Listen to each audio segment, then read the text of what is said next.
service, and here are 6 tips for the perfect lawn. We serve Murray and Williamson County and surrounding areas, and we would love to have your business.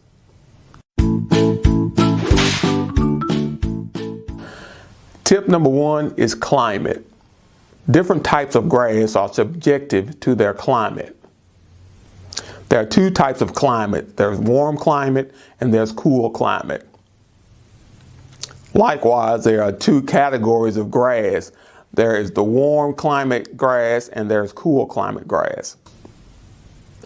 Here in the Middle Tennessee area, we have very cool winters and very warm summers. So we are a transitional climate. Which brings us to tip 2, types of grass. There are about 40 varieties of grass, but there are 5 that are suited for this area. The first we'll talk about is ryegrass.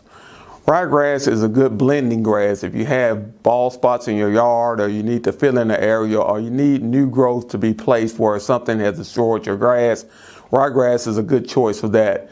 Now, ryegrass is a cool weather grass, but the only problem with fescue grass is that it has a low drought tolerance and may need watering from time to time.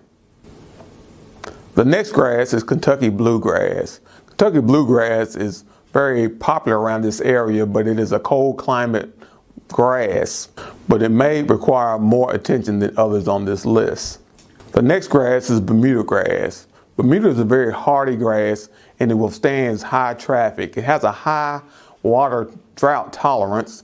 Bermuda grass is a very dominant grass and has a tendency to overtake any other grasses in your lawn. But the plus side of that is it's able to take over weeds as well. It will smother out weeds. It has a very high drought tolerance. It doesn't need a lot of water and is very good for this area. The next grass is Zoysia grass. Zoysia grass came to the United States about 1911, coming from Asia, but it has a lot of the similarities of Bermuda grass. It's very good for this area because it withstands high traffic. It also is a high tolerance for drought, and it's very low maintenance.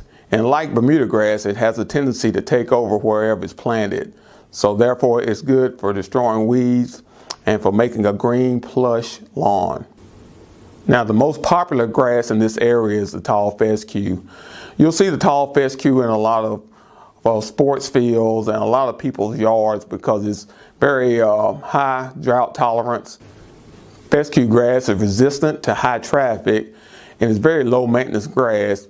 So for this area, fescue grass is one of the more popular grasses used. If you plan to water your lawn, you need to determine that at the beginning of the cutting season. Once you start watering, you need to continue. The tall fescue, Bermuda, and Zoysia grasses need very little watering because they have a high tolerance for drought. Now, the Kentucky bluegrass and the ryegrass may need more watering because they are cold climate grasses and have a very low drought tolerance. Tip number 3, fertilization. If you choose to fertilize your grass, the best time to fertilize is in the fall. If you want to fertilize and overseed, the fall is the best time of year because it will germinate your grass and the fertilizer will get into your soil. Now, you can fertilize again in the springtime as well, but if you choose to fertilize, choose a fertilizer that will cause your grass to flourish. A good general fertilizer is the 15-15 fertilizer. It kind of covers all the bases and will cause your grass to grow very strong and very healthily. If you choose to take a soil sample, you can take it to your local co-op and they will tell you what fertilizer will be best for your grass. Nitrogen is very important to grass growth. Nitrogen, phosphorus, and potassium are the 3 main ingredients in fertilizer, and depending on your grass needs, they can be found in different quantities in different fertilizers. Tip number 4, weeds and the controlling of them. To stay ahead of your weed problem, you should apply a weeding feed to your lawn. The best time to put out your weeding feed is in the early spring.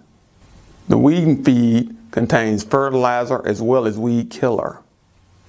This will fertilize your grass, giving it strong roots, and at the same time kill any weeds that might try to come up around your grass.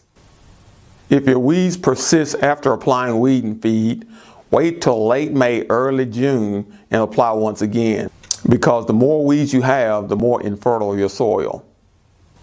If you have 50% weeds and 50% grass, you may consider reseeding your lawn. If your grass is taller and more dominant than your weeds, then your grass will smother out your weeds. But if your weeds are dominant, it could damage your lawn. Tip 5. Proper mowing. When mowing your lawn, you should keep in mind that your grass grows as tall beneath the soil as it does above the soil. So it's important to let your grass grow taller so that your root system can be strong. Cutting your grass every 7 days is better than cutting it every 14. You should cut your grass 2 to 3 inches tall. Cutting it shorter will cause your weeds to outgrow your grass. And tip number 6, if you have a problem with tips 1 through 5, you need to call groundskeepers at area code 931-698-7711. Again, my name is Kelvin Lyles. I'd like to thank my customers and my potential customers. Thank you for your patronage and have a great day.